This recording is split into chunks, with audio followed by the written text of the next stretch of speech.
আসসালামু আলাইকুম। সবাই কেমন আছেন? আশা করি আল্লাহর রহমতে সবাই অনেক ভালো আছেন। তো আজকে আমাদের গল্পের নাম হচ্ছে জিনের মিষ্টি ভালোবাসা পর্ব 12। লেখক মোহাম্মদ নিশাত। যেভাবে লেখা আছে আমি সেভাবে পড়ে শোনাচ্ছি আপনাদেরকে। ইয়াসিন আয়শাকে ওর বাড়িতে রেখে গেলেন। এদিকে বাড়িতে এসে আয়শা খুব চিন্তিত হয়ে পড়লেন। সে কি করবে কিছুই বুঝতে পারছে না। সত্যিকারের ভালোবাসলে তাকে কখনো ভোলা যায় না। ইয়াসিনকে তো সত্যিকারের ভালোবেসে ফেলেছে আয়শা। তাই সামনে কি হবে না ভেবে নিজের ডিসিশন নিয়ে নিল। রাত গভীর আয়শা বাকি রাতটুকু ঘুমিয়ে কাটালেন। পরের দিন সকালে আয়শার মা রুমে আয়শার জন্য নাস্তা নিয়ে আসলেন। আয়শা বলল, মা আর কত হ্যাঁ আপনার বাঁধন খুললে বাইরে যাব। আয়শা বলল, মা আর কত আমার বাঁধন খুলে দাও, আমি বাইরে যাব। আয়শার মা বলল, ঠিক আছে খুলছি, তবে আর পাগলামি করিস না যেন, নইলে সারা জীবনের জন্য বেঁধে রাখবে, নাইলে কোনো ছেলে দেখে বিয়ে দিয়ে দিব। আয়শা বলল, মা তোমার যে কোনো আমার কথা বিশ্বাস যে কেন আমার কথা বিশ্বাস করো না, দেখিয়ে নিও, একদিন জিনকে বিয়ে করে জামাই বানিয়ে নিয়ে আসবো তোমাদের কাছে। আয়শার মা বলল, আবারও পাগলামি শুরু করলি, আবারও কিন্তু বেঁধে রাখবো। আয়শা বলল, যাও তো মা, আমাকে একটু একা থাকতে দাও। আয়শার মা, ঠিক আছে, নাস্তা খেয়ে নিস, পড়াশোনা তো বাদ দিছিস, কলেজে যাবার কথা কি মনে থাকে?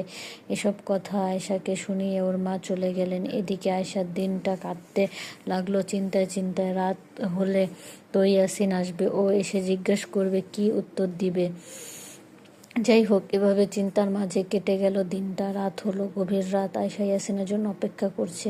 আয়শার অপেক্ষার অবসান ঘটে ইয়াসিন আসলো। ইয়াসিন এসে আয়শাকে বলল, কি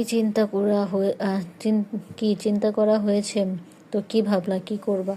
আয়শা বলল, আমাকে এখান থেকে তোমার রাজ্যে নিয়ে চলো, ওইখানে গিয়ে বলবো যা বলার। আয়শার কথা ইয়াসিন ওকে নিয়ে জিনের রাজ্যে গেলেন।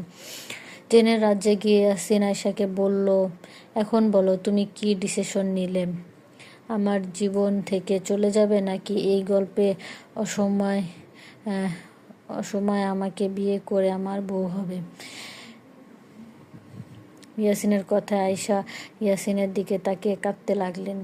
এই দেখে ইয়াসিন বলল, কাঁদছো কেন? ও বুঝছি আমাকে ছেড়ে যাবে, তাই না? জানি এটাই করবে। কি আর করবে? আমার এই অল্প সময়ের জীবনে এসেই বা কি করবে? আয়শা বলল, চুপ করো ইয়াসিন, আমি তোমার জীবন থেকে চলে যাওয়ার জন্য কাঁদিনি, আমি চিন্তা করে সব সময় কাঁদি, তোমাকে হারিয়ে ফেলবো সেই ভয়ে। জানো ইয়াসিন, সত্যিকারের ভালোবাসা কোনো রোগ মানে না কোনো বাধা। তোমাকে সত্যিকারে ভালোবেসেছি, তাই না? তাই তুমি যদি আর 2 দিনও বাঁচো, এই 2 দিনের জন্য তোমার বউ হব। ইয়াসিন, এখনই আমাকে বিয়ে করবা? ইয়াসিন বলল, কি সত্যি? আমি কিছুদিন পরে মারা যাব, আমার জটিল একটা রোগ হয়েছে, এটা জেনেও আমাকে বিয়ে করতে রাজি হলো? আয়শা বলল, হ্যাঁ, এখনই আমাদের বিয়ে হবে, চলো। আর কোনো কথা শুনতে চাই না। আয়শার কথা ইয়াসিন আয়শার দিকে কিছুক্ষণ তাকিয়ে থেকে মুচকি একটা হাসি দিয়ে আয়শাকে নিয়ে ওর নিজের প্রাসাদে যায়। সেখানে যাওয়ার কিছুক্ষণ পর আয়শা ও ইয়াসিন জিনের বিয়ে হয়। বিয়ের বেশ কিছু বন্ধু জিনকে সাক্ষী রেখে আয়শা ও ইয়াসিনের বিয়ে হয়। বিয়ের শেষে ইয়াসিন আয়শাকে নিয়ে ওর সুন্দর ও বড় প্রাসাদে চলে আসেন। প্রাসাদে এসে আয়শা তো পুরাই হতবাক, এত সুন্দর আর বড় প্রাসাদ ও কখনো দেখেনি। প্রাসাদের আশপাশটা কত সুন্দর। ইয়াসিন আয়শাকে প্রাসাদে নিয়ে একটা অবাক করা কথা বলে। ইয়াসিন আয়শাকে বলে, আয়শা, তুমি কিন্তু পরীক্ষায় পাশ করছো। আয়শা বললে, মানে কিসের পাশ পরীক্ষা? ইয়াসিন বলল, আমার কোনো রোগ নেই, আমি কয়েকদিন পর রোগে মারা যাব না, আমি তোমাকে পরীক্ষা করতেছিলাম তুমি আমাকে সত্যি ভালোবাসো কিনা। কিন্তু তুমি সত্যিই প্রমাণ করে দিছো তোমার ভালোবাসা সত্যি। আজ থেকে তুমি আমার বউ, আমি তোমার বর। আয়শা বলল, কি আমাকে মিথ্যা বলছিলা? আমি সত্যিই ভাবছিলাম কত কষ্ট পাইছে। ইয়াসিন বলল, সরি। তারপর ইয়াসিন আর আয়শার বিয়ে হলো। এখন সামনে অনেক কাহিনী বাকি। ইয়াসিন আর আয়শার বিয়ের মিষ্টি জিনকে দিয়ে পাঠিয়ে দিব। রাতে কেউ ঘুমাবেন না জানি। তো আজকের পর্বটি এখানে শেষ। সবাই ভালো থাকবেন। যদি আপনাদের সাথে এরকম ঘটে যাওয়া কোনো ঘটনা থাকে বা আপনার আশেপাশে, অবশ্যই আমাকে কমেন্ট করে জানাবেন।